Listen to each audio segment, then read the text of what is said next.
What's up mga ka-idol, ang oras natin ay alas 5:05 na ng hapon. So grabe pa rin ang init mga ka-idol. Tingnan mo sila, pupunta sila ng swimming. Yan. Hindi sila kasya sa isang tricycle. Kailangan nila ay tatlo o mga tatlo, kasi pag dalawa sobra pa rin. Kasi yung isang tricycle ay 4 lang ang laman. Diba? Dami ilaw. What's up mga ka-idol? So ang oras natin ay mag-alas 6 na ng hapon, pero maliwanag pa kasi sobrang talagang tindi ng init ngayon mga ka-idol. Tapos yung aming lababo, yan, wala pa tulo. Oh, nag-ano kami ng isda. Pag naglilinis ng isda, wala kami masyadong panghugas kasi ang tulo, may tulo siya, kaso patak-patak lang. Kung siguro ginagamit dun sa taas, mas malakas kasi ang pressure doon sa taas, nag-contraction sa taas. Doon sa amin umihina yung ano. Kaya kapag parang nangyari, minsan walang tulo. Kaya natulo man siya, mahina lang, patak-patak mga kaidol. Nahirapan kami naglinis ng isda pag walang tubig talaga. Pero kailangan namin mayroong tubig sa dyan sa lababo.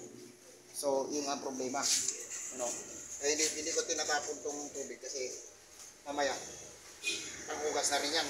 Wala lang siyang wala siyang tulo. Oh. Wala talaga sa tulo.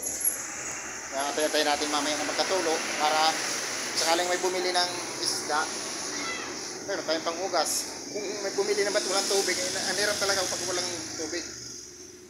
Tapos may magpapalinis ng isda, wala tayong panghugas.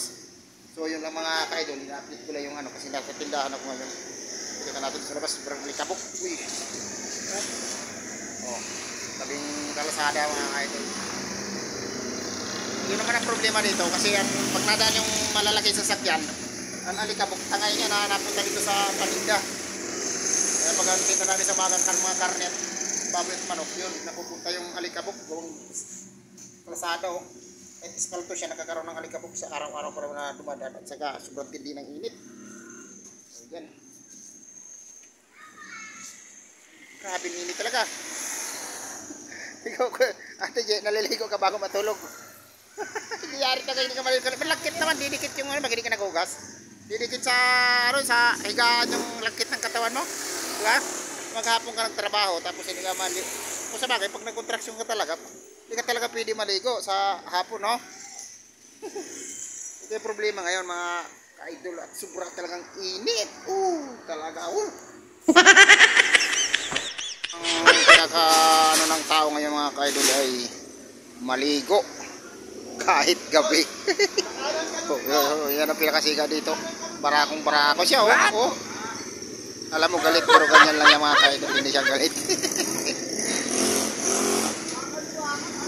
Punuan talaga sila.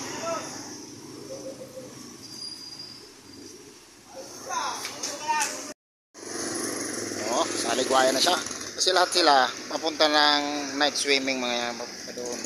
Maliligo sila mga ka-idol.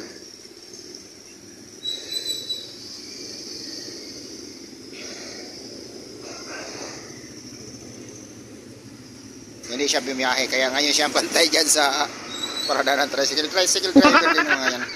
Sama yun mga kayo. Alright.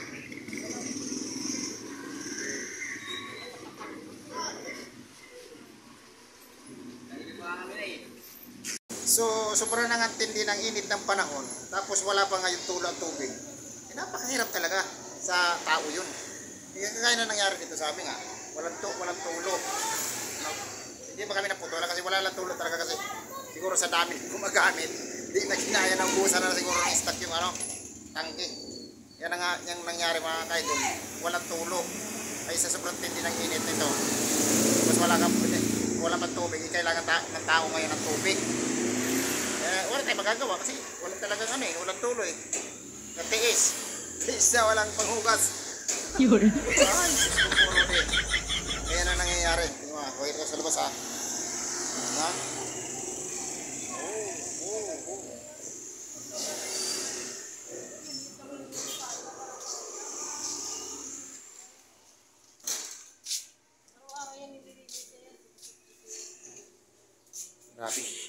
Grabe talaga ini. Almar. Sa Almar.